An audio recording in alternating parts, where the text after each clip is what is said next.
Hey guys, my name is Chantel. Welcome back to my channel and thanks for hanging out with me today. So today we're going to talk about Oto Tomare episode 10. So this episode was definitely unexpected because I didn't think that we would get so much of a focus on Kota, which Kota is one of the characters that I've been interested in seeing more of because he's such a cutesy character and he's only really been like in the background really. He doesn't say much. And I always felt like he was like your typical sunshine boy just because of his interactions with everybody. Like it didn't really, there really isn't much to him. So to see this episode focus on him was so amazing. And I definitely feel like he is the most relatable out of the whole bunch. And seeing his struggles and what he feels like he's lacking.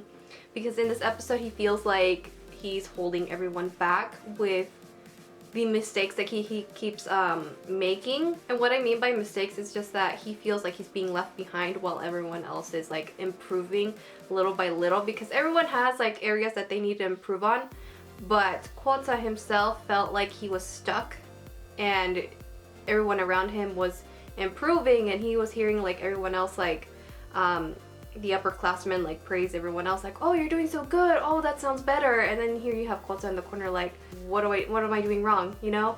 I honestly felt really bad for Kota, but like I said, it made him super relatable because I feel like in real life we tend to feel this way when you see people around you improve or grow, and then you feel like you're the one that's being stuck and left behind while your friends are like moving on forward, and it's like, well, what do I do? It's kind of like I'm doing the same thing that they're doing, so like, someone help, you know? And that's exactly what happens with Kota. He needs more help than everyone else. And Kurusu, she is paired up with Kota because in this episode our club members get paired up with one another. It's Chika with Kurata, and then Hosuki's by herself so she can practice on her own and like do her thing because, you know, she's like miles and miles above everyone else's level. And then you got the other two boys, which I don't really remember their names because they're not much of a focus. I mean, they're there, but like, you see what I'm saying? This is exactly why I liked that we focused on Kota. I'm hoping that the next few episodes maybe, or maybe in the next season, we'll focus on the other two just so I can get to know them a little bit better, you know? But regarding them, let's go back to Kota for a sec. So as I said earlier, I felt really bad and Kurusu was trying her best to help him, and she was kind of stuck and trying to figure out like what is it that she could do to help him improve and help him, you know, sync up to the rhythm, the music and stuff like that. She just didn't understand what she could do. The only thing that she really did was just, she was tough on him, which is fine and dandy and all, but throughout this episode you can see like she was thinking about like, am I being a little too harsh? Is this okay? And later on we find out that Kota like runs away, and Kurusu feels really bad because she feels like it's her fault for being so tough, and that's not the case at all. Kota just runs off because he wants to have time to himself to practice on his own time while everyone else is asleep, because he knows that everyone else is like improving more quicker than he is, so he knows that he needs a little bit more practice. But honestly speaking, I genuinely thought that he was going to quit the club. I was so terrified and I was like, oh no, like my precious boy, don't leave, like you're just as important as everyone else. I was like, no, don't leave because you'll get it, I promise. And I was just like, ah! I was freaking out really bad, and I felt so bad for him because he's so precious, and I feel like out of everyone he always has like such a positive attitude. It's just, he's so cute. I didn't like seeing him so sad. But anyway, it was definitely reassuring to see, as I said earlier, that he was practicing on his own, and I like that all of his club members, like, they went out of their way, like it was like so early in the morning, they were like, where is he? Like he can't just quit. And I love that the boys realized that like, hey, he wouldn't really do this, like that's not like him. And of course they find him like alone practicing, and everyone's like bursting into tears because they thought that he was gonna leave. So that just tells you, like, at least to me, just how close they all really are and how much they really care for one another. So it was just really nice to see them all like cry and be like, you idiot, you had us worried. I was like, yes, he had me worried too. Like I was about to like full on go panic mode because I was like, oh no, please tell me we're not gonna lose him. But it's nice to see him, you know, he said that he did this at first for Chica, but now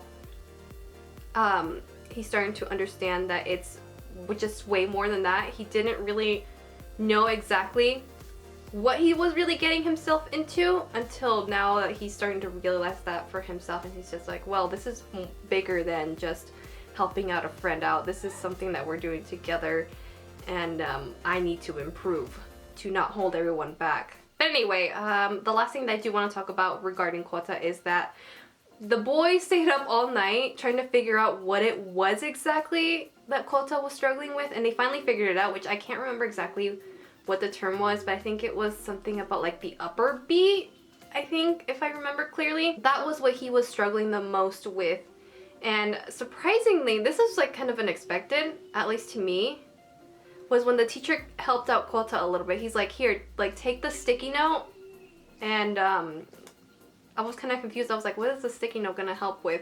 But then I heard him like slamming the magazine. I was like, okay, that's like the beat. And then he managed to take the sticky note and he's like, there, that's the problem. Like he basically pretty much helped him see it visually, like what he was lacking and what he needed to improve on in that area. Anyway, I just thought that was really surprising that he actually acted like a teacher. I don't know, like I was really surprised, and I was like, huh, this guy seems like he has a little bit of knowledge in the music area, which is kind of surprising. I don't know why I was so surprised. I was like, interesting. It's good. Like this actually made me interested in the teacher a little bit more to see what he's gonna bring to our club members, because so far what we've seen, he's just kind of lazy. He wants to take it easy. He doesn't really care. I don't want to say he really cares, because in this episode you kind of see a little that he does care in his own weird way.